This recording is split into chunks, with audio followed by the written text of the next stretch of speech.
vivir en tus sueños. Toma mi alma, bebe mi cuerpo, que por tus besos me estoy muriendo. Ay amor, es esta tu Rosalinda, que solo quiere tus besos. Rosalinda, Rosalinda.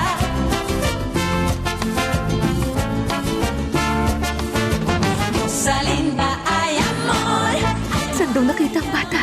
Nasa bahay po ng mga Altamirano. Nandun po kay Senyora Valeria. Kailangan maibalik ng babaeng yun ang bata. Dapat mabawi natin siya. Sigurado ako na may dahilan si Mama para kunin ang bata sa kanya. Hindi ba dapat makialam ka? Anak mo yun. Hindi na. Pero kung talagang kailangan niya ang anak niya, bakit hindi siya ang naghahanap? Nasiraan ng ulo. Wala siyang ibang gusto kundi ang makita ang anak niya. Yun na lang ang pag-asa namin para bumalik siya sa tamang katinuan. Kailangan ni Rosalinda ang anak niya dahil nakadepende dito sa anak niya ang paggaling niya. Kaya, pupuntahan ko siya. Rosalinda.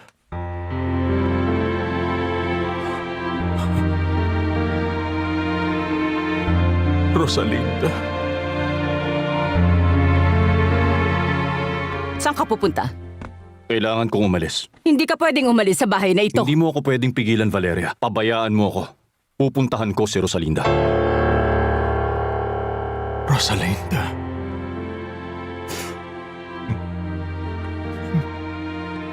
Patawarin mo ako. Patawarin mo ako. Kasalanan ko. Kasalanan ko, Diyos ko. Anong gagawin ko?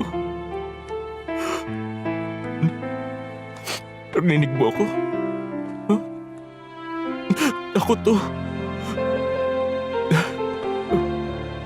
Mahal kita, Rosalinda. Mahal ko. Mahal kita. Rosalinda. Mahal ko.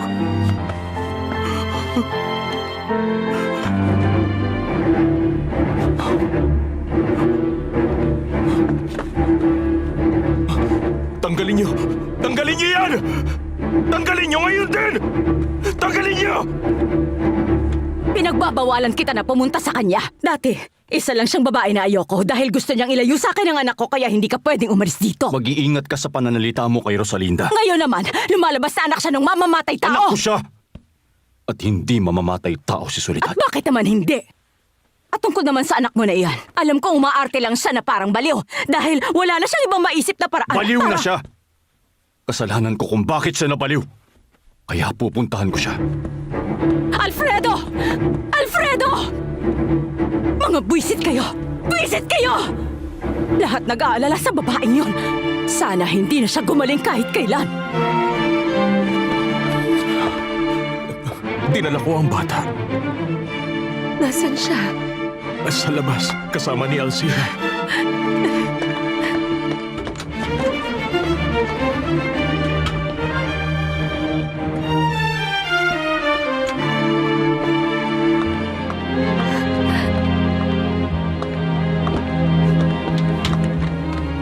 Rosalinda. Tumingin ka. Ang anak mo. Nandito ang anak mo, Rosalinda. Tingnan mo siya. Siya ang anak mo. Diba gustong-gusto mo siyang makita? Hindi siya gumagalaw kahit konti. Tahimik lang. Parang walang nakikita o naririnig. Hindi siya nakipag-usap o tumingin sa amin. Sa tingin ko, nabaliw na talaga siya. Pero bakit naka-straight jacket pa rin siya? Ay paano? Kung baliw siya, pwede siyang makapanakit. Masyado nang abuso yon. Ano namang pananakit ang magagawa niya? Napakabait niyang bata at... Oo, mukha nga siya mabait pero kung gusto niya manakit, gagawin niya. Ano ba, Beto? Imbis na kung ano-ano pinagsasasabi mo sa kapatid mo, magtrabaho ka na lang. Tama, Beto. Kadugo mo siya. Hindi masyado. Alam ko naman ha. Grabe, sobrang daming sikreto at mga kasinungalingan. Nakausap ko po si Lolo Florentino. Kumusta? Si Fernando Jose, nakausap mo ba? Opo, sinabi niya daw lahat sa kanya. At ano? Hindi niya daw alam na nasiraan na ng ulo si Rosalinda? Oo, hindi niya pa alam. Anong pa nga ba? Siyempre, aakalain natin na alam niya ng tungkol doon. Kung ganon, maghintay na lang tayo kung pupuntahan niya si Rosalinda. Dahil hindi naman sila ayos ngayon, di ba? Pupunta si Fernando Jose. Alam kong pupunta siya. Naniniwala ako. Di ba? Hindi nawawala ang anak mo. Eto, nandito. Di ba? Hindi nawawala ang anak mo. Eto, nandito na siya ulit. Kunin mo siya. Yakapin mo ang anak mo.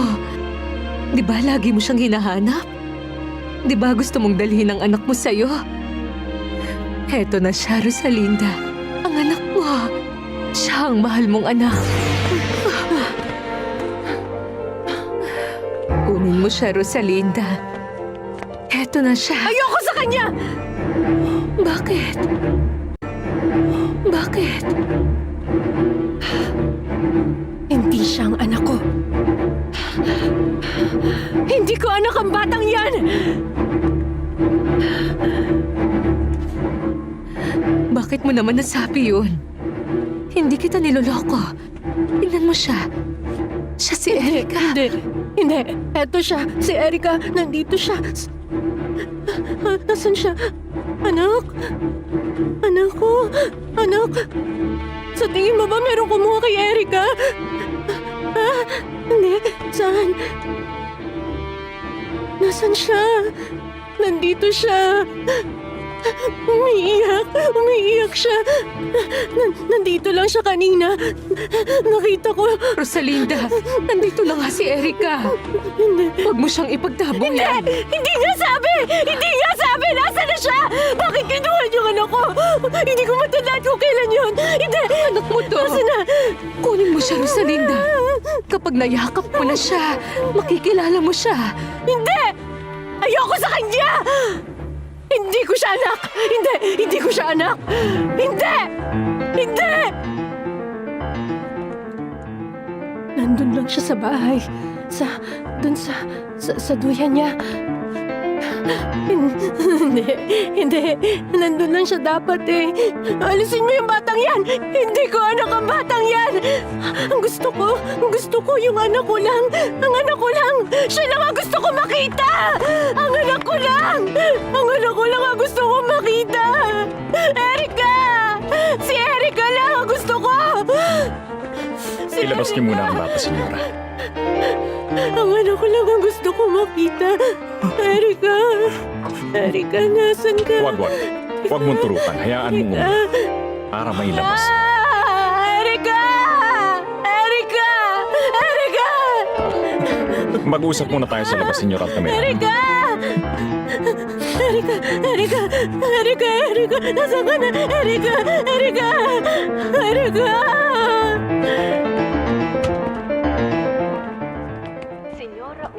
Senyor Raul, sa cashier B. Kasalanan ko lahat to. Pinagsisisihan ko ang lahat. Naaawa ko sa kanya at naaawa din ako sa iyo, senyor. Dahil apektado ka din. At anong mangyayari sa kanya? Susubukan namin gamutin pero hindi tayo nakakasigurado. Kung dinala mo lang agad ang bata dito. Pero parang medyo huli na. Kung papasok ka at hindi siya magwala, siguro natatakot na siya sa iyo. Natatakot? Babalik na lang kami. Excuse po.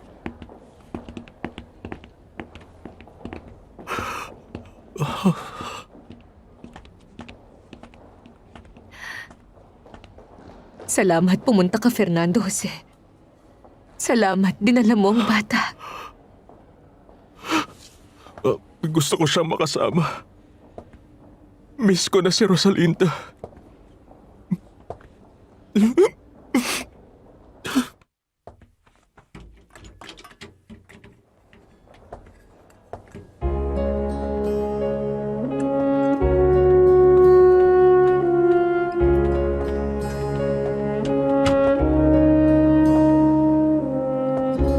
te quería regalar una canción. Tal vez tú pienses que es una explicación, es una forma de decir perdón, perdóname, perdón.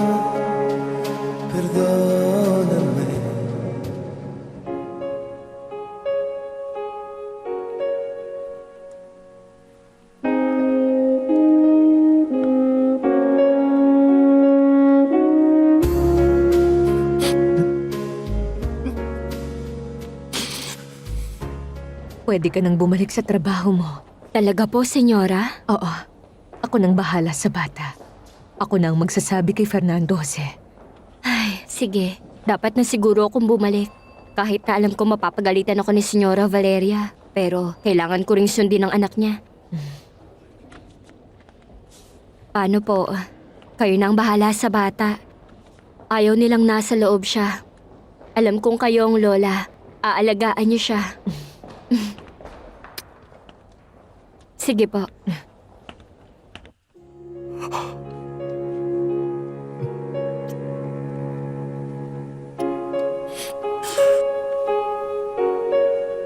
Patawarin mo ako, Rosalinda. Mahal ko. I'm sorry. Sorry.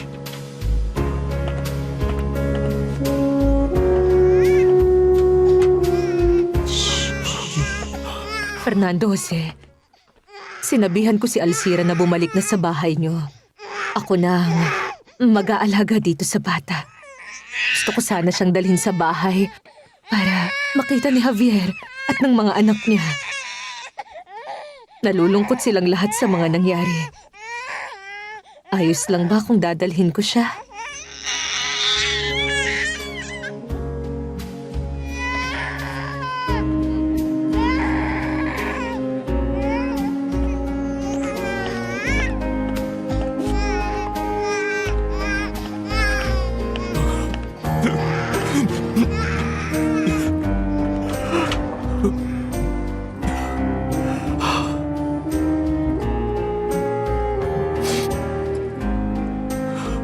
Bakit ko ba naisip na hindi kita mahal?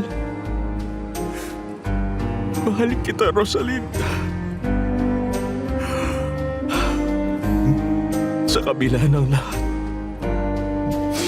ikaw pa rin ang pinakamamahal ko. Mahal ko.